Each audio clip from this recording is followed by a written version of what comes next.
বন্ধুরা, রোশনাই ধারাবাহিকের advance update নিয়ে চলে এলাম। এর আগের অ্যাডভান্স আপডেটে তোমাদেরকে জানিয়েছিলাম রোশনাই প্রেগন্যান্ট নয়, বরং রোশনের পেটে বড় একটি টিউমার আছে। আর অপারেশনের পরে রোশনের অবস্থা ভীষণ ক্রিটিক্যাল। আর এই সব কিছুর জন্য আদিত্য আরণ্যককেই দায়ী করে। আদিত্য আরণ্যককে বলে রোশনাই শুধু নিজের কথাগুলো বলার জন্য কলকাতায় গিয়েছিল। আর তুমি কি করেছিলে? তুমি তো রোশনাইকে সকলের সামনে অপমান করেছো, অসম্মান করেছো। আর এখন এখানে সে ড্রামা করছো, নিজের স্ত্রীকে একলা রেখে এখানে সে নাটক করছো। আরণ্যক বলে আদিত্য তুমি চুপ করো, তুমি কতটা জানো রোশনাইয়ের সম্পর্কে? এইসব কথা কেন বলছো?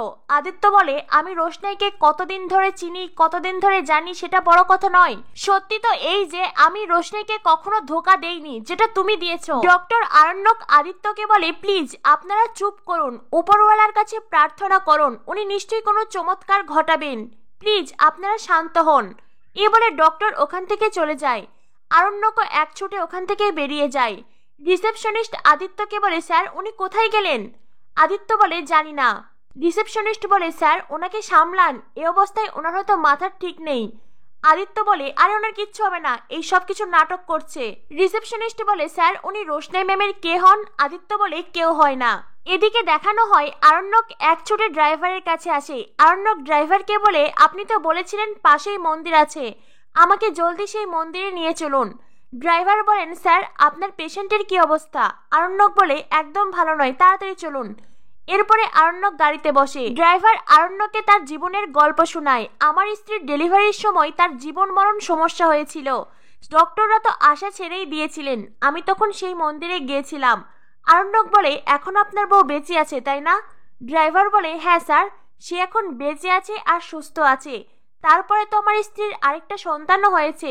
আরণ্যক বলে রোশনাও তো বেঁচে যাবে না? ড্রাইভার বলে রোশনাই আপনার কে হয় স্যার? উনি কি আপনার স্ত্রী হন? আরণ্যক বলে হ্যাঁ। ড্রাইভার বলেন ওখানে অনেকেই যায় তাদের স্বামীর জন্য, স্ত্রীর জন্য। ড্রাইভার তার স্ত্রীর সম্পর্কে আরো অনেক কথা বলে।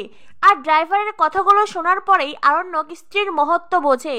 আরণ্যক আজ রোশনাইকে নিয়ে এতটা চিন্তিত, এতটা ভাবছে, অথচ এই রোশনাইকেই কখনো স্ত্রীর অধিকার দেয়নি, কখনো সামাজিক মর্যাদা দেয়নি। আর আজ সবার কাছে চিৎকার করে বলছে রোশনাই আমার স্ত্রী। আরণ্যক কাঁদছে, কাঁদতে কাঁদতে ড্রাইভারকে বলে ডাক্তার হাল ছেড়ে দিয়েছেন, বুঝতে পারছি না আমার স্ত্রী কি হবে। ড্রাইভার বলে স্যার ডক্টর যখন হাল ছেড়ে দেয় তখন উপরওয়ালা হাল ধরে, আপনি উপরওয়ালার কাছে প্রার্থনা করুন, সেই মন্দিরে চলুন, পুজো দিন, পুজোর ফুল পেশেন্টের মাথায় ছুঁয়ে দিন, ব্যাস উনি একদম সুস্থ হয়ে যাবে। তবে স্যার আপনাকে একটা কথা বলছি, আপনার স্ত্রী যদি একবার সুস্থ হয়ে ওঠে ওনাকে আর নিজের কাছ থেকে দূরে সরিয়ে রাখবেন না, ওনাকে সবসময় নিজের কাছে আগলে রাখবেন। আরণ্যক বলে রোশনাই শুধু একবার সুস্থ হয়ে যাক, আমি আর কারো কথা শুনবো না, কাউকে মানবো না, আমি রোশনাইকে আর আমার কাছ থেকে দূরে সরে থাকতে দেব না, রোশনাইকে সবসময় আমি আমার কাছে যত্ন করে রাখবো। ড্রাইভার আরণ্যককে বলে স্যার আপনাদের মাঝে কি ঝগড়া হয়েছিল? হ্যাঁ, আমার আর আমার স্ত্রীর মাঝেও ঝগড়া হয়, আমাদের মাঝে যতবার ঝগড়া হয়েছে আমার স্ত্রী ততবার হার স্বীকার করেছে, সে আমার কাছে এসে সরি বলেছে। তাই তো সে যখন জীবন মৃত্যুর মাঝামাঝি আমার নিঃশ্বাস যেন বন্ধ হয়ে গিয়েছিল, আমি জীবিত তো ছিলাম কিন্তু আমার মনে হচ্ছিল আমি মরে গেছি। আমার ওয়াইফ ভীষণ ভালো স্যার। আরণ্যক বলে আর আমার ওয়াইফ তো সবার সেরা, ওর মতন অন্য কেউ হতেই পারবে না। ড্রাইভার বলে স্যার আপনি ভাবিজিকে এত ভালোবাসেন, আপনার এই ভালোবাসার কারণেই ভাবিজি মৃত্যুর মুখ থেকে ঠিক ফিরে আসবে, সব কিছু ঠিক হয়ে যাবে।